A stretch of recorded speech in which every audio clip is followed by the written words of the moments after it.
Eh? Welcome to my channel.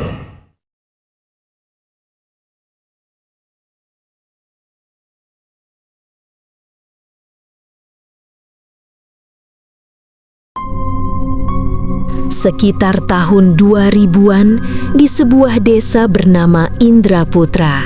Desa itu berada di Kabupaten Lampung Tengah.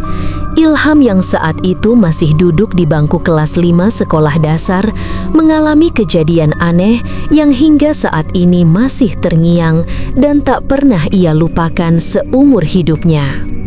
Ya, saat itu ia untuk pertama kalinya melihat secara nyata sosok hantu yang paling menyeramkan yang tak lain adalah pocong. Malam itu, tepat pukul 9 malam, setelah ia dan keluarganya menonton drama kolosal Angling Dharma yang disiarkan stasiun TV swasta negeri ini kala itu, Ilham hendak beranjak tidur. Ia mempunyai kebiasaan buang air kecil terlebih dahulu sebelum tidur. Sumur ada di belakang rumah. Ilham berdiri buang air kecil di halaman tak jauh dari sumur.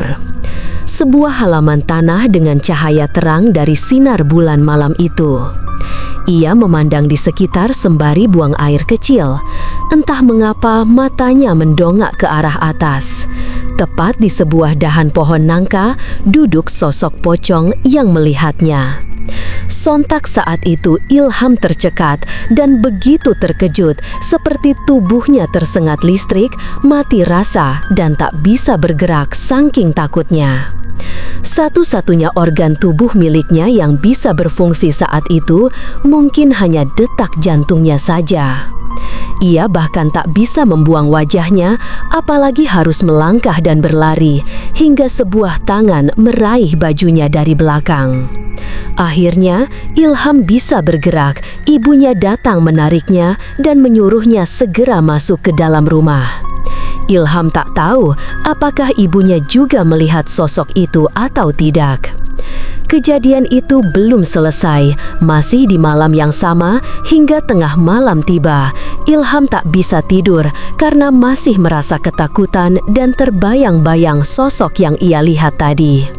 Hingga akhirnya, ia pun bisa tertidur setelah sekian lama ia memaksakannya. Baru sekejap ia tertidur, ia kembali terbangun lagi.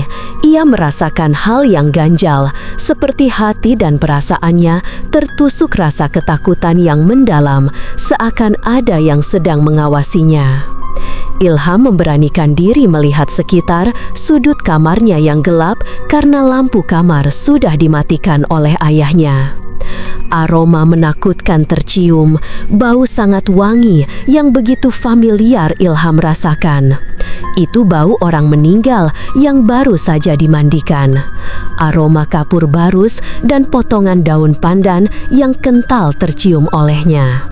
Di sudut kamar, tepat di pojok dipan kayu tempat tidurnya, sosok pocong itu berdiri tegak dengan kain kafan masih utuh bersih. Bahkan hidungnya masih tersumpal kapas. Ilham saling tatap muka dengan pocong itu, bukan karena ia berani, itu karena ia tak bisa bergerak. Jantungnya serasa mau copot, mentalnya runtuh seketika oleh rasa takut yang mendalam. Ia menjerit sekuat tenaga dan berlari menabrak pintu kamar yang hanya terbuat dari triplek. Pintu itu roboh dan ia masih mendobrak pintu kamar orang tuanya. Ia memeluk ibunya erat dan menggigit tangan ibunya agar segera terbangun. Hingga pagi menjelam, Ilham terus meringkuk, bersembunyi menenggelamkan wajahnya di balik ketiak ibunya. Keesokan harinya, Ilham tidur bersama orang tuanya. Ia sangat takut jika ia melihat pocong itu lagi. Selang 2 hari, pocong itu kembali menghantuinya.